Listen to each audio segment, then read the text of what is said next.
இந்த வாரம் ஃபுல்லாவே வந்துட்டு நம்ம பயப்படாதன்னு சொல்லி நெறைய ஷேரிங்ஸ் கேட்டுருக்கோம்.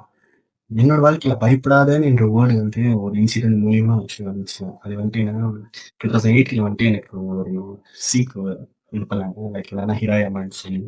அந்த ஹிராயமா வந்துட்டு லைக் என்ன பண்ணணும்னா, ஆ 80 அந்த டைம்ல வந்து எனக்கு 18 வயசா இருக்கிறப்போ வந்துட்டு என்னோட மசில் ஸ்ட்ரென்த் வந்துட்டு லைக் க்ரோ பண்ணிக்கிட்டு போணுமே தவிர வீக் ஆகக்கூடாது. ஸோ ஆனா எனக்கு வந்துட்டு ஆப்போசிட்டா தான் நடந்துச்சு. வீக் ஆகிக்கிட்டே தான் போணுச்சு. அன்டில் என்னன்னா என்னோட கைய தொறக்க முடியாத அளவுக்கு ஆக்சுவலி வந்துட்டு ரொம்ப ரொம்ப வீக் ஆயிருச்சு.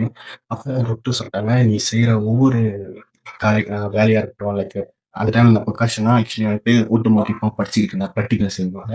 ஸோ அது எல்லாமே கொஞ்சம் கொஞ்சமா குறைய ஆரம்பிக்கும். உன்னால செய்ய முடியாது. அண்ட் இது ஸ்ட்ரென்த் பில்டும் ஆவாது. இதுக்கு க்யூரும் இல்லன்னு சொல்லிட்டு டாக்டர் வந்துட்டு என்ட்ட சொல்ட்டாங்க.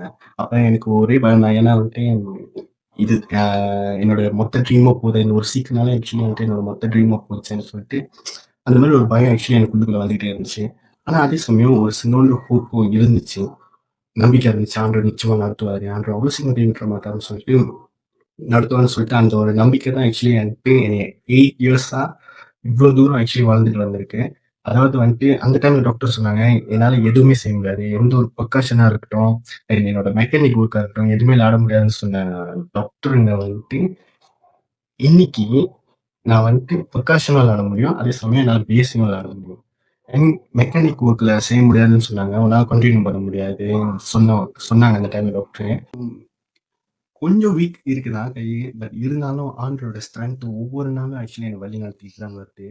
அநேக வேளையில நம்ம உலகம் வந்துட்டு நம்மளுக்கு வந்து பொய்யான காரியத்த வந்து விதைச்சு விதைச்சு நம்மளால செய்ய முடியாது. நம்மளால இது பண்ண முடியாது. ஒரு ரிசல்ட் இந்த மாதிரி இருக்குது. அதே சமயம் உனக்கு இந்த மாரி சீக் இருக்குது. நீ இதுக்கப்புறம் ஃபர்தரா எதுவும் செய்ய முடியாது. ஃபர்தரா எதுவும் பண்ண முடியாதுன்னு சொல்லி, நம்மளுக்கு பொய்யான இன்ஃபர்மேஷன குடுத்து குடுத்து நம்மளோட பயப்பட வச்சு நம்மள உட்கார வச்சுரும்.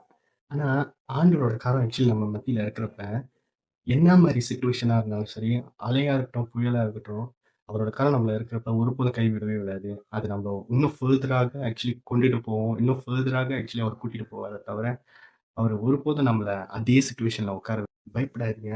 நிச்சயமாகவே ஆண்டவர் அநேக காரியத்த நம்ம கூட இருந்து, நம்மளுக்கு நல்லதாக இந்த வருஷத்த நடத்தி முடிப்பார்.